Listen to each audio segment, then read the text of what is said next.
স্নেহের ছাত্রছাত্রীরা, তোমরা সকলে আমার ভালোবাসা নিও। আজকে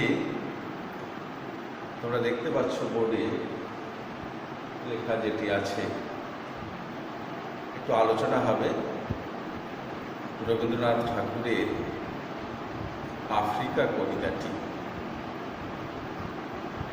দেখো, এই রবীন্দ্রনাথ সম্পর্কে একটা সময়তে তার জীবিতকালে এবং এখনো অনেকে একটা অভিযোগ তোলে যে মানুষটা তো জমিদারের সন্তান। আমরা জানি তার পিতা দেবেন্দ্রনাথ ঠাকুর, পিতামহ দ্বারকানাথ ঠাকুর বাংলার তৎকালীন সমাজের যে অভিজাত শ্রেণী তাদের অন্যতম। সুতরাং যেহেতু তিনি সেই পরিবারের সন্তান, সেই জন্য ছোট থেকে যেহেতু অভিযোগটা সারবত্তা নেই, সেটা রবীন্দ্রনাথের লেখা থেকেই জানা যায় এবং জীবনযাপনে সেটা পরে আসছি। তো তিনি যেহেতু বিলাসিতার মধ্যে মানুষ হয়েছেন, সেজন্য সমাজ সংসার সম্পর্কে তার সেরকম কোনো স্পষ্ট ধারণা ছিল না। কিন্তু এই যে অভিযোগটা তার বিরুদ্ধে তোলা হতো বা এখনো কখনো কখনো বিক্ষিপ্তভাবে তোলা হয়, এই আফ্রিকা কবিতাটি পড়লেই আমরা বুঝতে পারব যে মানুষটি শুধু ভারতবর্ষের সমাজ এবং রাজনৈতিক পরিস্থিতি সম্পর্কে নয়, আন্তর্জাতিক পরিস্থিতি সম্পর্কেও কতখানি সচেতন ছিলেন এবং সেখানে তার নিজস্ব একটা বক্তব্য ছিল। এই আফ্রিকা কবিতাটিতে তিনি সেটি দেখিয়েছেন। এবং এখানে আর একটা জিনিস উল্লেখ করতেই হয় যে আমরা জানি যে কবিতা কবির নিজস্ব মানসিক অবস্থা থেকে তৈরি হয়। কেউ বলে দিলে সে কবিতা ঠিক সেই উচ্চতাতে পৌঁছতে পারে না। কিন্তু আফ্রিকা কবিতাটির বৈশিষ্ট্য হলো এটি একটি ফরমাইশি কবিতা। তাকে বলা হয়েছিল যে আফ্রিকা নিয়ে একটি কবিতা লিখতে, এবং সেই অনুরোধটি করেছিলেন তার অত্যন্ত স্নেহভাজন একজন ছাত্র অমিয় চক্রবর্তী, যিনি নিজেও একজন অত্যন্ত উচ্চ স্তরের কবি এবং পরে তিনি আমেরিকার বিভিন্ন বিশ্ববিদ্যালয়ে অধ্যাপনা করেছেন। পরে শেষ জীবন তিনি শান্তিনিকেতনেই কাটিয়েছিলেন। যাই হোক, সেই অমিয় চক্রবর্তীর অনুরোধে বা ফরমাইশে রবীন্দ্রনাথ এই আফ্রিকা কবিতাটি লেখেন। এবং আমরা যখন এই কবিতাটি পড়ার সময় কখনোই আমাদের মনে হয় না যে কবিতাটি অনুরোধে বা ফরমাইশেতে লেখা। কবিতাটি একটু পড়লেই বুঝতে পারা যাবে, সেটা তোমরা পড়েছ নিশ্চয়ই। তো কবিতা এমন একটা জিনিস যেটা বারবার আলোচনা করলে, শুধু কবিতা কেন, যে কোনো শিক্ষণীয় জিনিস বারবার যদি আলোচনা করি সেটা আমাদের বোঝার পক্ষে সুবিধে হয় এবং সেই বিষয়টি বুঝতে বুঝতে আমাদের বোধে তার জায়গা হয়ে যায়। সেই জন্য আমাদের সংস্কৃতির একটি কথা আছে যে আবৃত্তি সর্বশাস্ত্রাণাং বোধাদপি গরিয়েসি।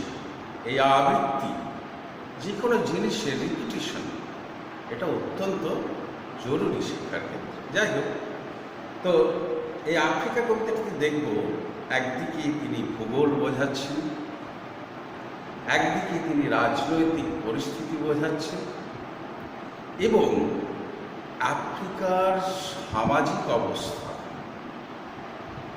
এবং আফ্রিকার কালো মানুষের যে সংগ্রাম, যেটা বিংশ শতাব্দীর ইতিহাসের একটি উজ্জ্বলতম অধ্যায়, যে আফ্রিকার কালো মানুষের সংগ্রাম,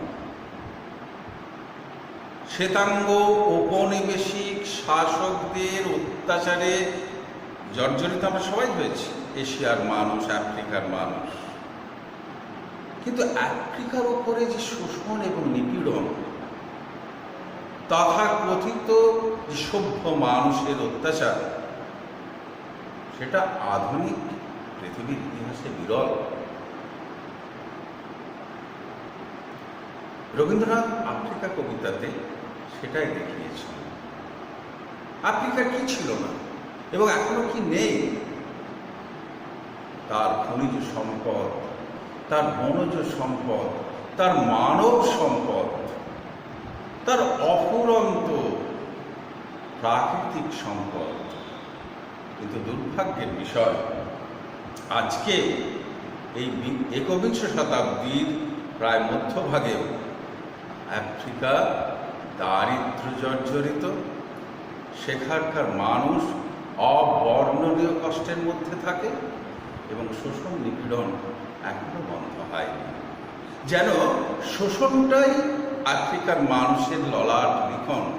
আফ্রিকা মহাদেশটাই যেন তৈরি হয়েছিল অত্যাচারিত হওয়ার জন্য, নিপীড়িত হওয়ার জন্য, লাঞ্ছিত হওয়ার জন্য। অথচ মানব সভ্যতায় আফ্রিকার দান অপরিসীম। এই সমস্ত কিছুই রবীন্দ্রনাথ আফ্রিকা কবিতাটিতে বললেন। তার পত্রকূট কাব্যগ্রন্থের এই কবিতা আমরা একটু শুরু করি। কবিতা সবসময় না দেখে বলাই ভালো, আবৃত্তি করাই ভালো, কিন্তু আমাদের তো সেই স্মৃতি নেই, তাই দেখে দেখেই একটু কবিতাটা পড়ি। কি সুন্দর শুরু করছেন।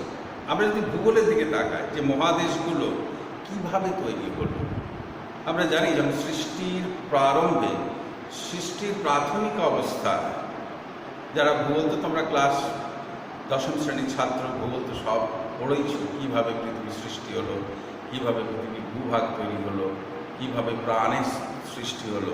রবীন্দ্রনাথ যে জিনিসটা বললেন সেটা একজন ভৌগোলিককে বা একজন রাজনীতিবিদকে পাতার পর পাতা লিখতে হতো, কিন্তু কবি, বিশেষ করে রবীন্দ্রনাথের মতো যারা কবি, এই জন্য কবিকে ক্রান্তদর্শী বলা হয়। কবিরা আমাদের সাধারণ মানুষের চেয়ে বহু গুণ অগ্রবর্তী, তারা অনেক আগে দেখতে পান। এবং যেহেতু কবিতা এটা, কিন্তু পাতার পর পাতার লেখার অবকাশ নেই, তাই তার যে বক্তব্য, কবির যে বক্তব্য, সেটা খুব সংহত, যেটাকে ইংরেজিতে বলা হয় কনসলিডেটেড ওয়েতে তাকে লিখতে হয়, খুব কম্প্যাক্ট। কি বলছেন? উদ্ভ্রান্ত সে আদিম যুগে একদম সৃষ্টি, পৃথিবী তৈরি হচ্ছে, তারপরে তো মহাদেশ।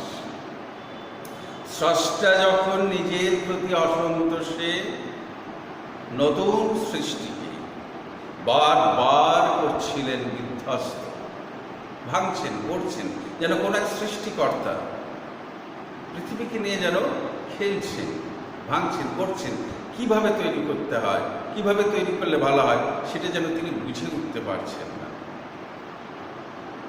তাঁর সেই অধৈর্যে ঘন ঘন মাথা নাড়ার দিনে রুদ্র সমুদ্রের বাহু প্রাচী ধরিত্রীর বুকের থেকে ছিনিয়ে নিয়ে গেল তোমাকে আফ্রিকা। কি সুন্দর ভূগোলের জিনিস না? সব মহাদেশগুলোই তো এক সময় এক ছিল, তারপরে আস্তে আস্তে তারা দূরে সরে গেছে। রবীন্দ্রনাথ সেটা কি কত কাব্যিক ভঙ্গিমায় ব্যাখ্যা করলেন, একটা দুটো কথার মধ্যে 2-4টে শব্দ দিয়ে। কি বললেন? প্রাচী, প্রাচী মানে আমাদের দেশ। আমরা জানি 4টে দিক আছে, প্রাচ্য, প্রতীচ্য, অবাচী, উদীচী। প্রাচ্য মানে পূর্ব দিক, আমরা যেখানকার বাসিন্দা। প্রতীচ্য পশ্চিম দিক, ইউরোপ, ওই সমস্ত দেশগুলো। উদীচী উত্তর দিক, অবাচী দক্ষিণ দিক।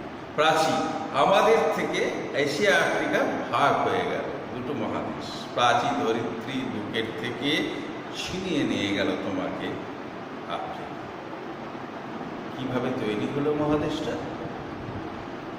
বাঁধলে তোমাকে বনস্পতির নিবিড় পাহারায়, কৃপণ আলোর অন্তঃপুরে গভীর জঙ্গল।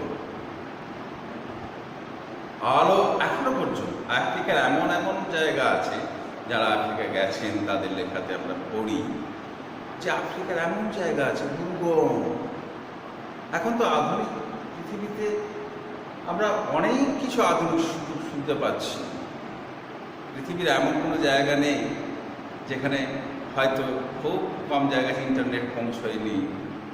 প্রযুক্তির যে ঢেউ, এইভাবে যদি বলা যায় যে প্রযুক্তির ঢেউ স্পর্শ করেনি পৃথিবীতে এমন জায়গা বোধহয় আর বাকি নেই। কিন্তু এখনো সেই অবস্থাতেও আফ্রিকার এমন কয়েকটা জায়গা আছে এখনো। তাহলে তখন কি অবস্থা ছিল? যেখানে আলো স্পর্শ পৌঁছয়, কৃপণ আলোর অন্তঃপুরে, আলো যেন কার্পণ্য করছে, প্রবেশ করতে পারছে না সেখানে।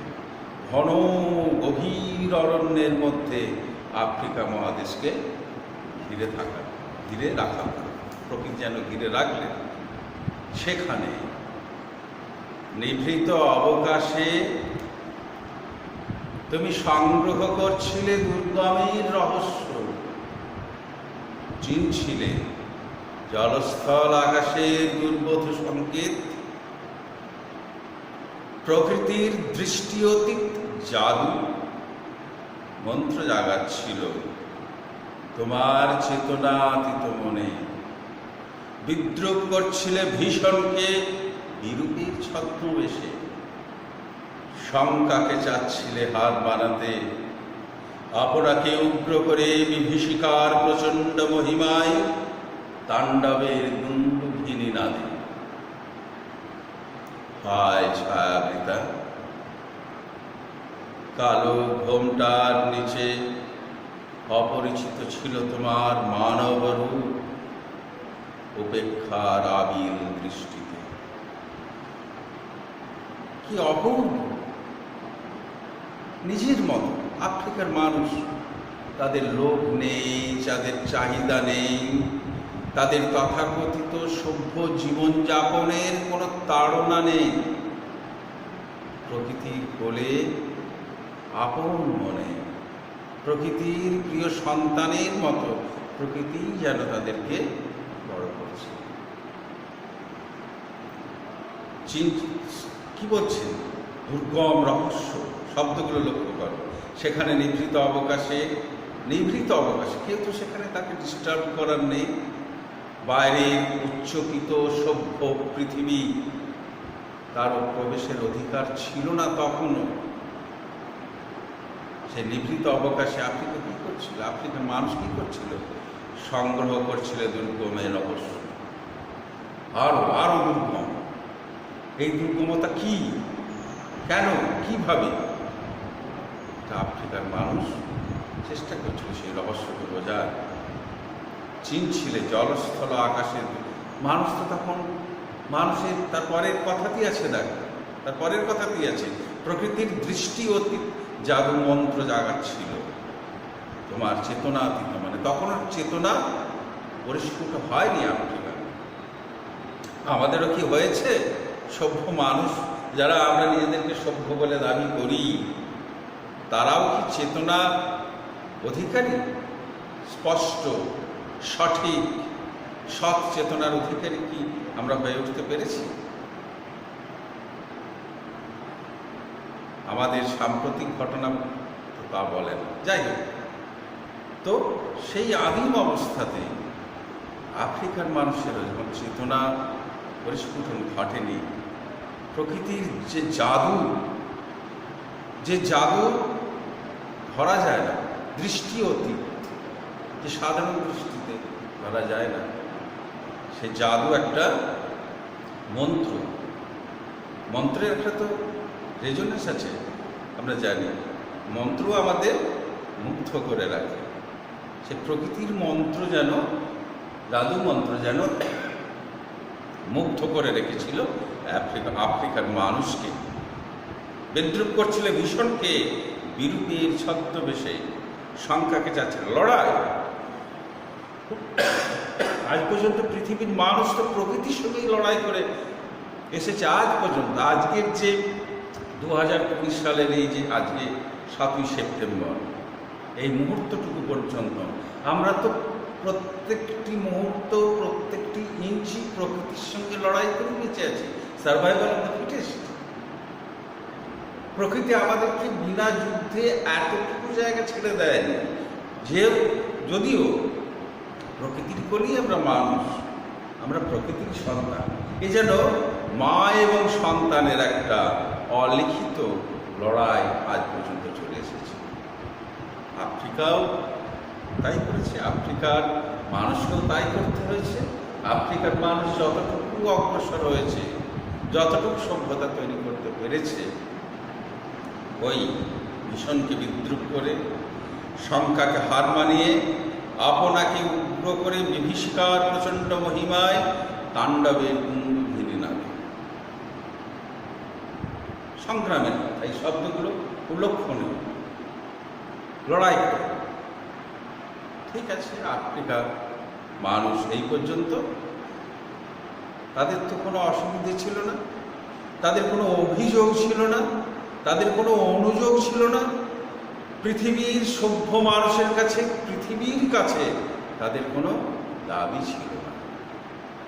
তারা তো আপনাতে আপনি সন্তুষ্ট ছিল, তারা তো আপনাতে আপনি পরিতৃপ্ত ছিল। কিন্তু ওই আমরা যারা নিজেদেরকে সভ্য বলে দাবি করে এসেছি, করি, সভ্যতার মধ্যেই একটা বড় অভিশাপ, যে সভ্য মানুষ বা সভ্যতা, মানুষই তো সভ্যতা, সে বোধহয় শান্তি সহ্য করতে পারে না। শান্তির সঙ্গে তার বোধহয় একটা আজন্ম বিরোধ। নইলে তোমরা দেখো আধুনিক পৃথিবীতেও কত যুদ্ধ, রাষ্ট্রের সঙ্গে রাষ্ট্রযুদ্ধ, জাতির সঙ্গে জাতির যুদ্ধ, ধর্মের সঙ্গে ধর্মের যুদ্ধ, মানুষের সঙ্গে মানুষের যুদ্ধ। অথচ আমরা তো অনেক আগে এসেছি। আজ কয়েক হাজার বছর সেই আদিম হোমো ইরেক্টাস থেকে, হোমো সেপিয়ান থেকে আজকে আমরা কত হাজার বছর আগে এসেছি। কিন্তু আমাদের আদিম প্রবৃত্তিগুলি কি এতটুকুও নষ্ট হয়েছে বা নষ্ট করতে পেরেছি আমরা? পারিনি তো। তাই ওই আফ্রিকার সাধারণ মানুষগুলি যারা নিজেদের মধ্যে নিজেরা সন্তুষ্ট ছিল, পরিতৃপ্ত ছিল, আমাদের সহ্য হলো না শ্বেতাঙ্গ উপনিবেশিক শাসকদের লোভ গিয়ে পড়ল আফ্রিকার উপরে। কেন? সেখানকার যে খনিজ সম্পদ, সেখানকার যে প্রায় বিনামূল্যে শ্রমিক, সভ্যতা তৈরি করার জন্য তো দরকার হয়। আজকে যে সভ্যতার যে ইমারত তৈরি হয়েছে, যে সভ্যতার মধ্যে বাস করে আমরা নিজেদেরকে সভ্য বলে গর্ব করি, তার পিছনে যে বহু মানুষের রক্ত, কান্না, ঘাম, প্রকৃতির বহু অব্যক্ত ক্রন্দন লুকিয়ে আছে, আমরা তার হিসেব রাখি কি রাখি না। কিন্তু কবি তো সবার উপরে আছেন, কবি, কবির দৃষ্টি, তাই তিনি ক্রান্তদর্শী। সেই জন্য তো আমাদের কবিতার কাছে ফিরে আসতে হয়, সেই জন্য তো কবির কাছে আমাদেরকে ফিরে আসতে হয়। এই কবিতা শেষেও রবীন্দ্রনাথ, বিশ্বকবি, তিনিও আর এক কবির কাছে আহ্বান জানিয়েছেন আফ্রিকার মানুষের পাশে দাঁড়ানোর জন্য। যাক, এরপরে কি হলো? হায় ছায়াবৃতা, কালো ঘোমটার নিচে অপরিচিত ছিল তোমার মানব রূপ, উপেক্ষার আবির দৃষ্টিতে কেউ দেখে।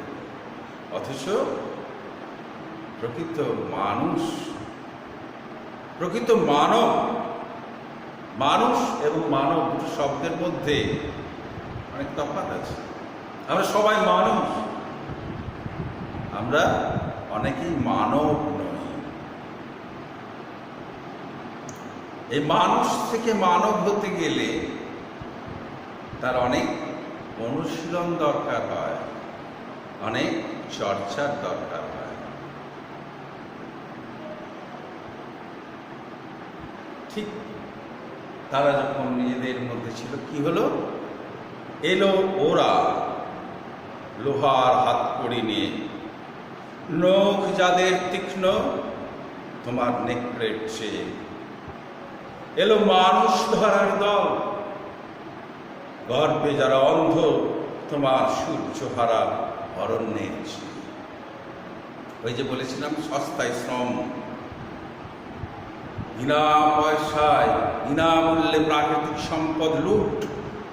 আজকের যে পশ্চিমী সভ্যতা, এটা নিয়ে তো কোনো দ্বিমত নেই, এটা নিয়ে কোনো বিতর্কের অবকাশ থাকতে পারে না। যে সভ্যতার জন্যে আমরা গর্বিত হই, পশ্চিমী সভ্যতা, যেটাকে আমরা অনুকরণ করতে চাই, সেই সভ্যতাটা তার ভিত দাঁড়িয়ে আছে লুণ্ঠনের উপরে। এটা ঐতিহাসিকভাবে সত্য, এটা তথ্যগতভাবে সত্য। সে আফ্রিকাতে এলো শ্বেতাঙ্গ উপনিবেশিক শাসকেরা, তাই লোহার হাতকড়ি নিয়ে শ্রমিকদেরকে তাদেরকে কৃতদাস করার জন্য, নখ যাদের তীক্ষ্ণ তোমার নেকড়ের চেয়ে, নখ সুন্দর করে কাটা আছে। আধুনিক মানুষ তো, কিন্তু সেই কাটা সুন্দর পরিশীলিত নখের ভেতরেও আর একটা নখ থাকে, যে নখটা আফ্রিকার নেকড়েদের চেয়েও তীক্ষ্ণ। নেকড়ের নখ থেকে, আঁচড় থেকে বাঁচা যেতে পারে, কিন্তু শ্বেতাঙ্গ শাসকদের নখের আঁচড় থেকে মানব সভ্যতাকে বাঁচাতে অনেক রক্ত প্রয়োজন হয়, অনেক সংগ্রামের প্রয়োজন হয়েছে, অনেক বিপ্লবের বিদ্রোহের প্রয়োজন হয়েছে। এলো মানুষ ধরার দল, গর্বে যারা অন্ধ তোমার সূর্যহারা অরণ্যের চেয়ে। গর্বিত, আমরা শিক্ষিত, আমরা আধুনিক। তৎকালীন ইউরোপে শিল্প বিপ্লব হয়ে গেছে অষ্টাদশ শতাব্দীতে। সেই শিল্প বিপ্লবের গর্বে গর্বিত অন্ধ তারা আফ্রিকার মানুষকে শোষণ করার জন্য। এর পরের কথাটি তোমরা এটা দাগ দাও, আন্ডারলাইন করো, এবং এটি তোমরা এখন ক্লাস 10ম শ্রেণীর ছাত্র, সারা জীবন মনে রাখবে যে রবীন্দ্রনাথ নামে একজন মানুষ, তিনি পশ্চিমী সভ্যতাকে কি দৃষ্টিতে দেখতেন। কি বলছেন রবীন্দ্রনাথ? সভ্যের বর্বর লোভ নগ্ন করল আপন নির্লজ্জ অমানুষতা। প্রত্যেকটি শব্দ লক্ষ্য। এই জন্যই রবীন্দ্রনাথ। পৃথিবীতে তো অনেক ভাষার অনেক কবি আছে, কোনো কোনো কবিতা রবীন্দ্রনাথের কোনো কোনো কবিতার চেয়ে অনেক ভালো, শ্রেষ্ঠ হতে পারে, কিন্তু রবীন্দ্রনাথ কোনখানে রবীন্দ্রনাথ না এখানেই রবীন্দ্রনাথ। তিনি দেখালেন যে কয়েকটি শব্দের মধ্যে নির্বাচিত, সুনির্দিষ্ট, সুচিন্তিত একটি শব্দকেও পরিবর্তিত করা যাবে না এখানে।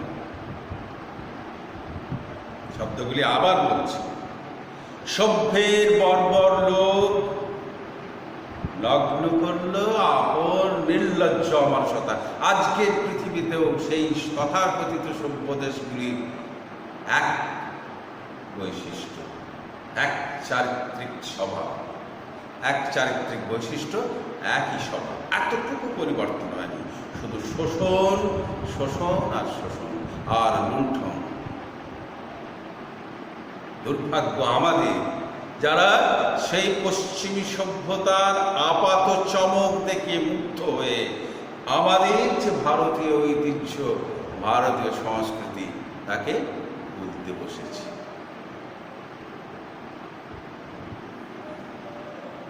তোমার ভাষাহীন ক্রন্দনে বাষ্পাকুল অরণ্য পথে পঙ্কিল হলো গুলি তোমার রক্তে অশ্রুতে মিশে। কি অত্যাচার আফ্রিকার মানুষের উপরে করেছে, সেই ইতিহাস যদি পড়ো চিন্তা করতে পারবে না যে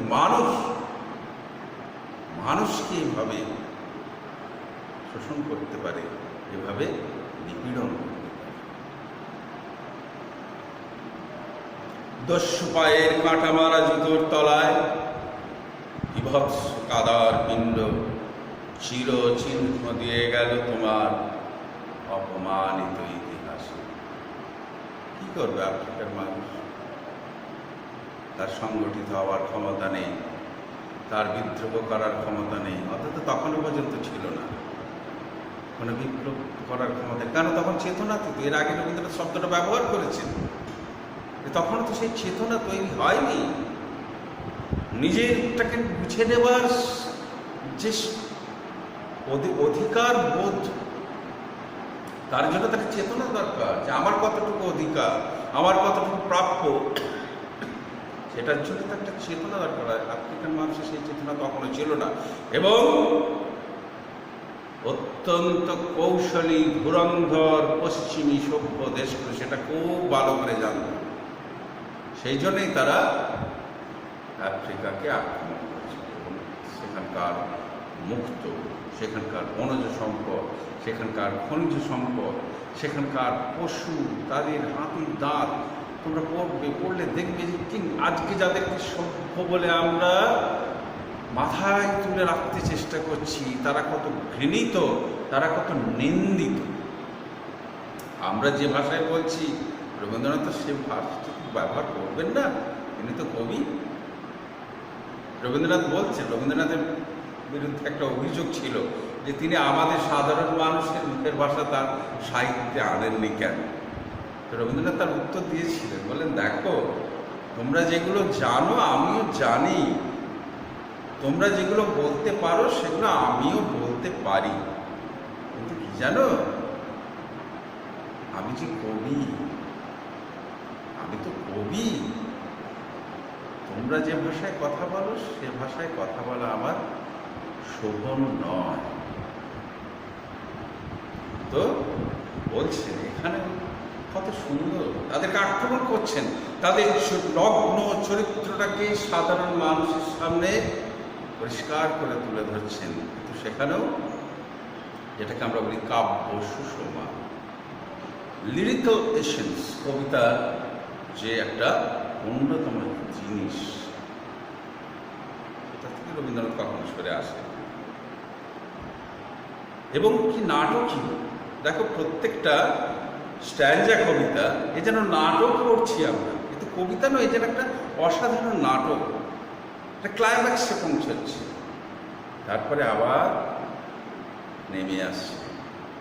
দেখো তারপরেই একটা অত্যাচারের কথা বললেন, প্রথমে আফ্রিকার মহাদেশ তৈরির কথা বললেন, সেখানকার মানুষের চেতনা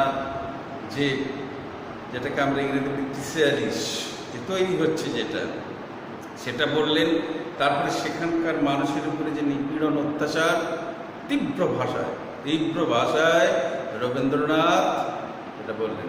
তারপরে সাধারণ মানুষ তারা কি করছে, সেখানে সাধারণ মানুষের তারা শোষিত হচ্ছে, তারা নিপীড়িত হচ্ছে, সব হচ্ছে,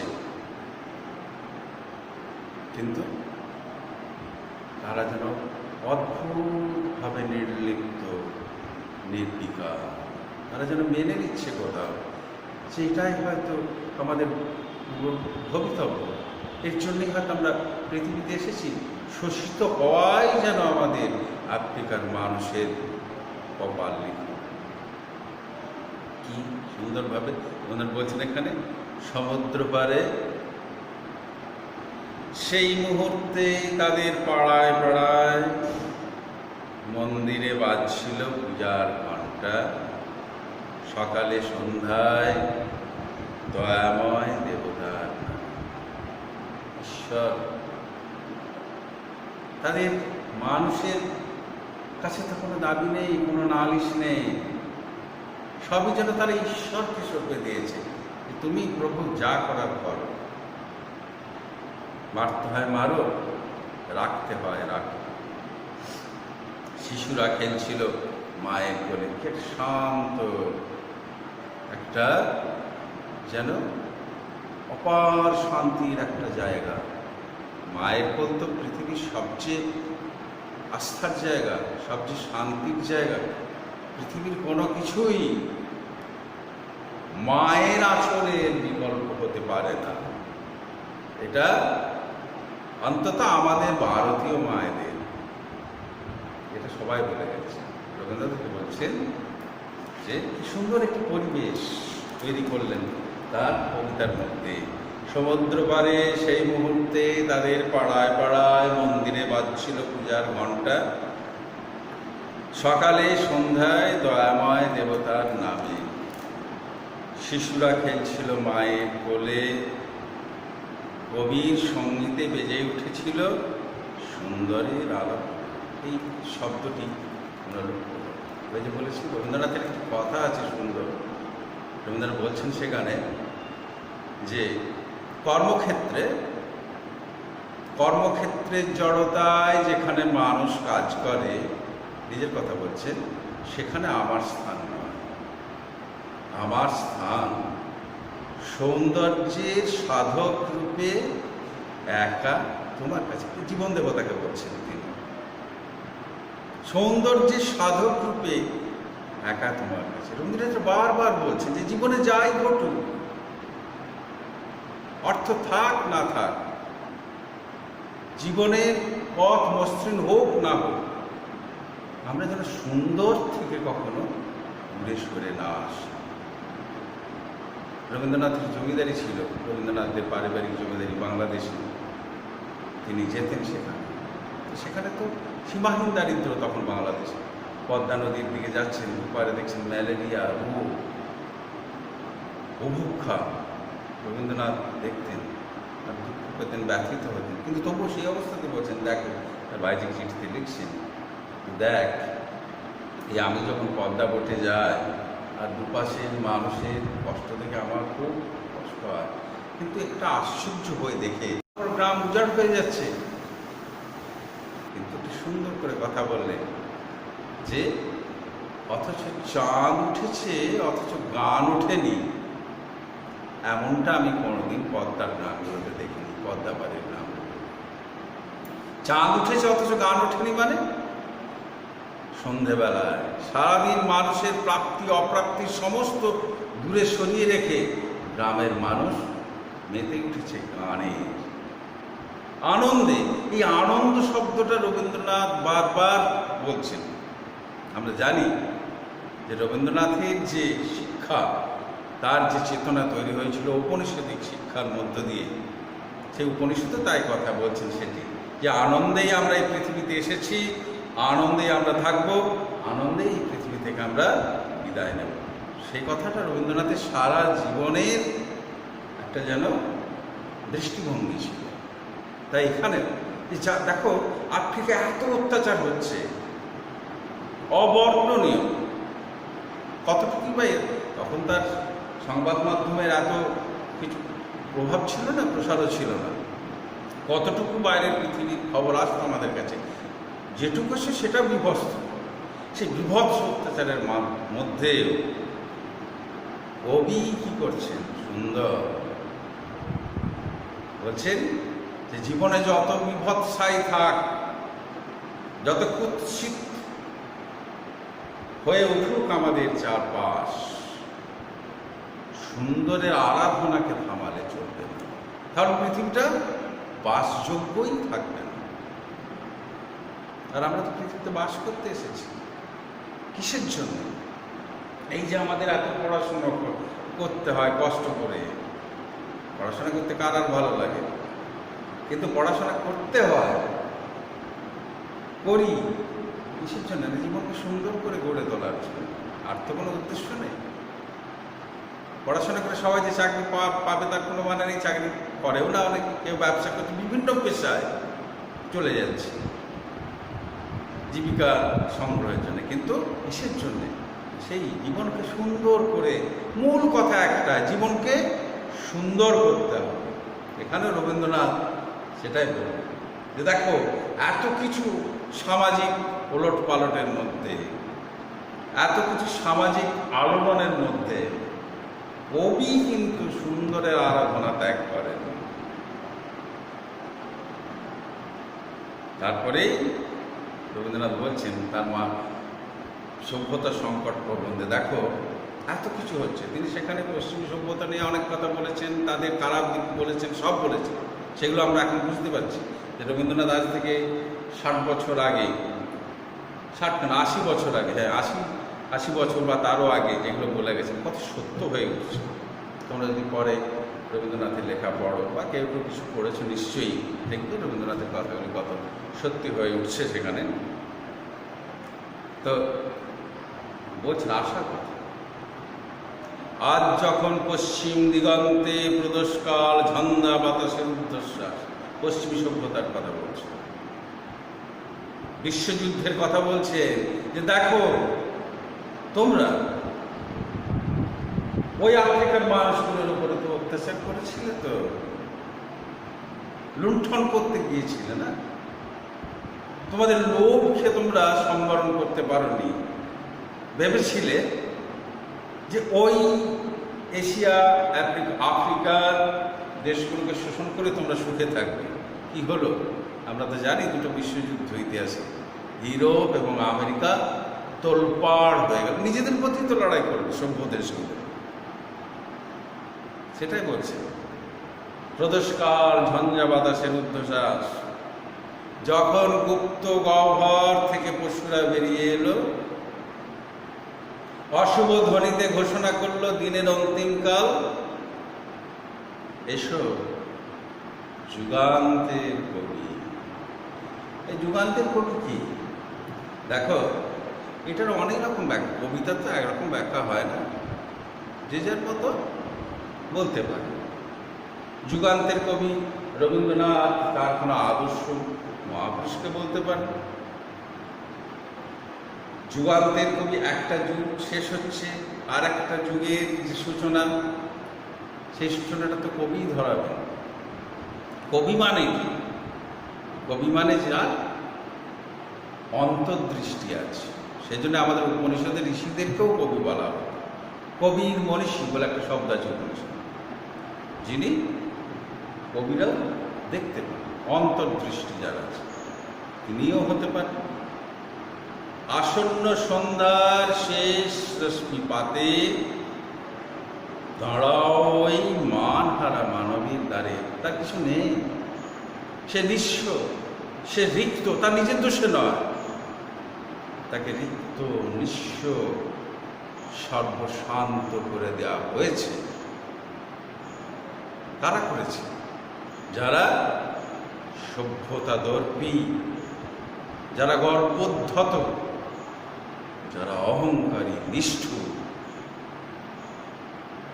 অক্সফোর্ড, কেমব্রিজ ইউনিভার্সিটি কত সালে, আলহামরা ইউনিভার্সিটি কত সালে, কোনো ইতিহাসে পড়েছ?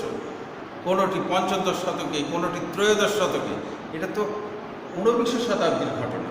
তাহলে এই যে ৬০০ বছরের জ্ঞান চর্চা, এই যে ৬০০ বছর, ৫০০ বা ৪০০ বছরের যে শিক্ষার চর্চা ইউরোপ করল, কিসের চর্চা করেছিল? যে শিক্ষায় মানবতার চর্চা হয় না,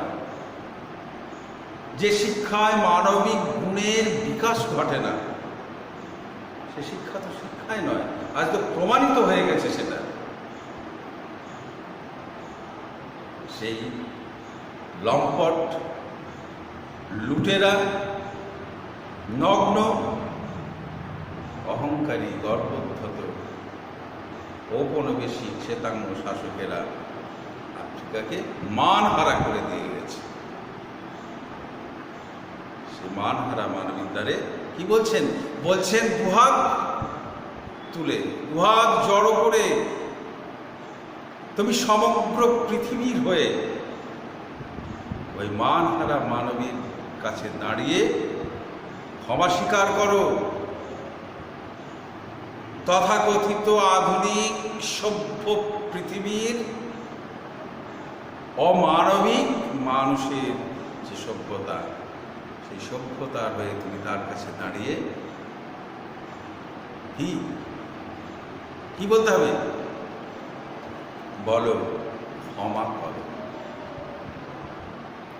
হিংস্র প্রলাপের মধ্যে সেই হোক তোমার সভ্যতার শেষ পূর্ণবাণী।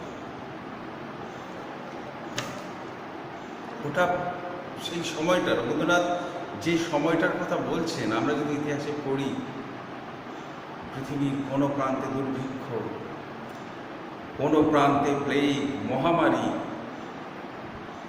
অশিক্ষা, অপুষ্টি, তার সঙ্গে শোষণ, নিপীড়ন, অত্যাচার, বিশ্বযুদ্ধ, একেবারে গোটা পৃথিবীর পরিবেশ যেন বিশৃঙ্খল। আমরা বলি জঙ্গলের রাজত্ব, তা আমরা তো তখন সেই জঙ্গলের রাজত্বের মধ্যেই বাস করতাম, যেন চারদিকে পাপে পরিপূর্ণ হয়ে গেছে। রবীন্দ্রনাথ যুগান্তের কবির কাছে আবেদন জানাচ্ছেন, বা কিছুটা দাবিও যেন জানালেন এখানে, যে যাও আফ্রিকার, এটা তার প্রতীকী, আফ্রিকার মানুষের মতো কোটি কোটি নিপীড়িত মানুষের কাছে গিয়ে দাঁড়া, বলো ক্ষমা করো, ক্ষমা করো, যা করেছি আগামী পৃথিবী আমাদের কখনোই ক্ষমা করবে, তুমি আমাদের ক্ষমা করো। এবং এই শব্দটাই যেন পূর্ণ শব্দ, সেই হোক সভ্যতার শেষ পূর্ণবাণী। আর যেন ক্ষমা চাইতে পৃথিবীকে না হয়, যেন শেষ পূর্ণবাণী বলছে। অত্যাচার করে, লাঞ্ছিত করে, মানব সভ্যতাকে অপমানিত করে আর যেন দায়ভাগ নিতে না হয়। পৃথিবীর সবাই যেন সুন্দরভাবে সহাবস্থান করতে পারে। এটি আফ্রিকা কবিতার মূল কথা রবীন্দ্রনাথ বললেন। এরপরে পড়া হলো, তো শুধু পড়লেই হবে না, কিছু তো তার তো পরীক্ষা ব্যবস্থা যখন আছে, তখন তো সেখানেও আমাদেরকে হাজির হতে হবে। কিছু প্রশ্ন করেছ তোমরা, সেগুলো একটু একটু দেখে নাও। বলে দিই কয়েকটা প্রশ্ন।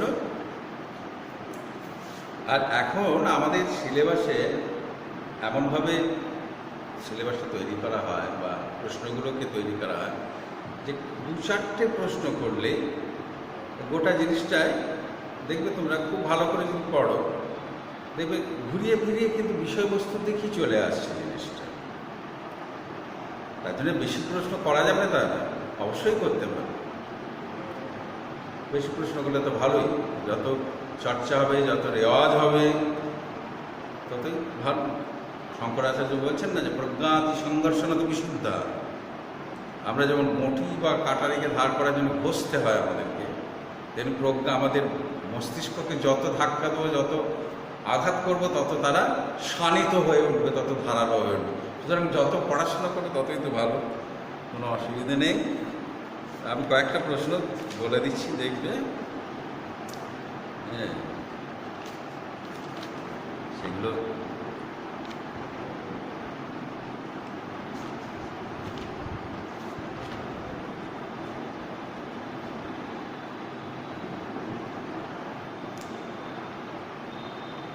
দেখো। এই একটা প্রশ্ন, যেটা ইতিহাসের সাম্রাজ্যবাদী ছায়াকে কবি রবীন্দ্রনাথভাবে কী দেখেছেন পাঠ্য কবিতা বলে তা আলোচনা করো। আমরা জানি যে সাম্রাজ্যবাদ কীভাবে এসেছে, আমরা কবিতাতেই তো পেয়েছি সেই জায়গাগুলো। হ্যাঁ, সাম্রাজ্যবাদী চরিত্রটা কেমন,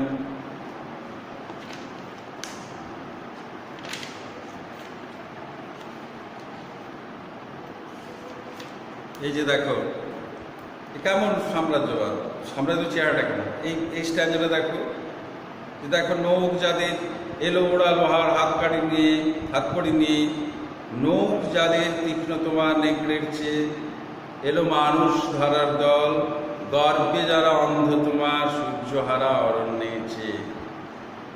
সভ্যের বর্বর লোক নগ্ন করল আপন নির্লজ্জ অমানুষতা। তোমার ভাষাহীন ক্রন্দনে বাষ্পাকুল অরণ্য পথে পঙ্কিল হলো ধূলি তোমার রক্তে অশ্রুতে মিশে। দস্যু পায়ের কাঁটামারা জুতোর তলায় বিভৎস কাদার পিণ্ড চিরচিহ্ন দিয়ে গেল তোমার অপমানিত ইতিহাস। এটি সাম্রাজ্যবাদী চরিত্র, আর কি হবে? ওই রকমই চরিত্র তাদের। নগ্ন বর্বর লোক লোহার হাত পুড়ি নিয়ে এলো, মানে দাস তৈরি করা, কৃতদাস তৈরি করা। গর্বে যারা অন্ধ তোমার সূর্যহারা অরণ্যের চেয়ে। তারপরে তোমার ভাষায় বাষ্পাকুল অরণ্য পথে পঙ্কিল হলো ধূলি তোমার রক্তে অশ্রুতে মিশে। লক্ষ লক্ষ মানুষকে খুন করা হয়েছে, অত্যাচার করা হয়েছে। তোমরা জানো যে আফ্রিকাতে তো মুক্ত তখন কি হতো, সমুদ্রে ফেলে দেওয়া হতো। তখন তো এত অক্সিজেন সিলিন্ডার এসব ছিল না। কী করতো জানো? শ্রমিকদের নাকে একটা ক্লিপ আটকে দেওয়া হতো। সেই ক্লিপটা আটকে তাদেরকে সমুদ্রের জলে ফেলে দেওয়া হতো, এবং যতক্ষণ তার সেই দমটা থাকতো তাদের তুলতো না, তাদেরকে বুক ফেটে যেত, কষ্ট অনেকে মারা যেত। কিন্তু ওই যে মুক্ত চায় আর মানুষ যাক, মানুষের দাম তো সাম্রাজ্যবাদীদের কাছে কখনোই থাকে না। তুমি দেখবে এই যে আজকে আমরা করোনা পরিস্থিতিতে আছি, এটা খুব ভালোভাবে লক্ষ্য করবে যে করোনাতে ইটালিতে আমেরিকাতে দেখেছো তো কীভাবে মানুষ আক্রান্ত হয়েছে। তারা কি বলছে জানো? আমেরিকার শাসকেরা বলছে যাক আগে সব খুলে দাও, অর্থনীতি অর্থনীতি কার জন্য? মানুষের জন্যই তো অর্থনীতি, অর্থনীতির জন্য মানুষ। ওই সাম্রাজ্যবাদী শাসক তারা এইটা ছাড়া আর কিছু বোঝে না। মানুষের যে ইমোশন বিন্দু মাত্র তাদের কাছে দাম নেই। এটা তখনও ছিল। রবীন্দ্রনাথ যখন লিখছেন, রবীন্দ্রনাথ তার আগের ঘটনায় লিখছেন, তারপরে রবীন্দ্রনাথের কবিতাতে আসছে সেটা কয়েক বছর পরে। এখন আমরা প্রায় বললাম একবিংশ শতাব্দীর মাঝামাঝি আছি। সুতরাং এতটুকু চরিত্র সাম্রাজ্যবাদীদের চরিত্র এতটুকু বদলায়নি। এই লাইনগুলো দেখো একই, ওই সাম্রাজ্যবাদীদের সম্পর্কে বলছে যে এই নগ্ন করল আপন নির্লজ্জ মানুষতা, স্বর্গে সবে সভ্যের বর্বর লোক, গর্বে যারা অন্ধ তোমার সূর্যহারা অরণ্যের চেয়ে, এলো মানুষ ধরার দল। এগুলো সব ওই সাম্রাজ্যবাদীদের চরিত্র। আরেকটা প্রশ্ন এখানে দেখো, অপরিচিত ছিল তোমার মানব রূপ। তোমার বলতে কার বলা যায়? আমরা জানি আফ্রিকার কথা বলা হয়েছে। আর তার রূপ অপরিচিত কেন? তার তো সব ছিল। অপরিচিত এই জন্যে যে বাইরের পৃথিবীর সঙ্গে তো আফ্রিকার যোগাযোগ তৈরি হয়নি, অনেক পরে। ইউরোপীয়রা না গেলে আফ্রিকা তো চিনত। ইউরোপীয়রা সব আবিষ্কার করেছে, আফ্রিকা আবিষ্কার করেছে। আমাদের ভারতবর্ষের যে দক্ষিণ ভাগ সেটাও তাদের মোটামুটি আবিষ্কৃত বলা যায়। তো সেই জন্য অপরিচিত ছিল মানব রূপ, তাদের বাইরের পৃথিবীর সঙ্গে কোনো যোগাযোগ ছিল না। আর কালো ঘোমটা মানে তো জানি যে প্রচুর মানে গভীর জঙ্গল, সেখানে আলো প্রবেশ করতো না, কৃপণ আলোর অন্তঃপুরে, বলছেন রবীন্দ্রনাথ। আর একটা হচ্ছে তোমার এসো যুগান্তের কবি। এটা আমি বললাম যে যুগান্তের কবিকে,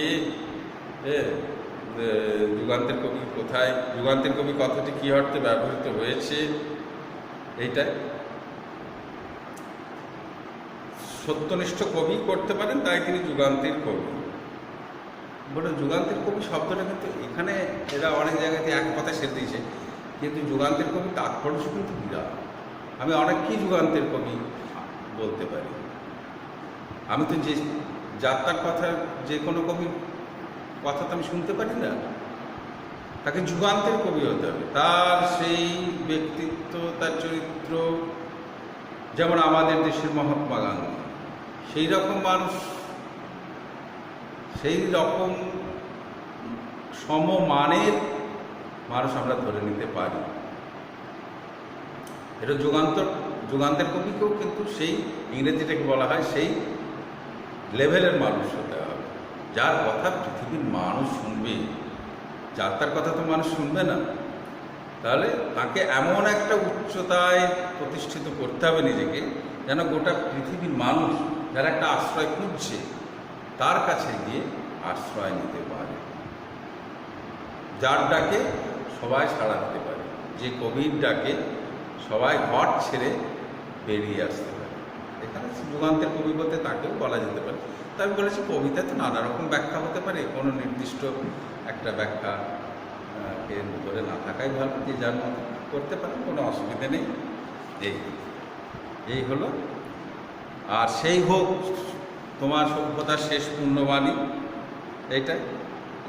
এই প্রশ্নগুলো দেখবে, একই শব্দগুলো বারবার বলছে, কবিতাটা ভালো করে পড়বে, শব্দগুলো আমি যেটা বললাম শব্দগুলো খুব মন দিয়ে দেখবে, তাহলেই দেখবে প্রশ্নোত্তর ঘুরিয়ে ফিরিয়ে যে প্রশ্নই পড়ো তোমাদের লিখতে অসুবিধে হচ্ছে না। তোমরা সবাই ভালো থাকবে। আজ এই পর্যন্ত।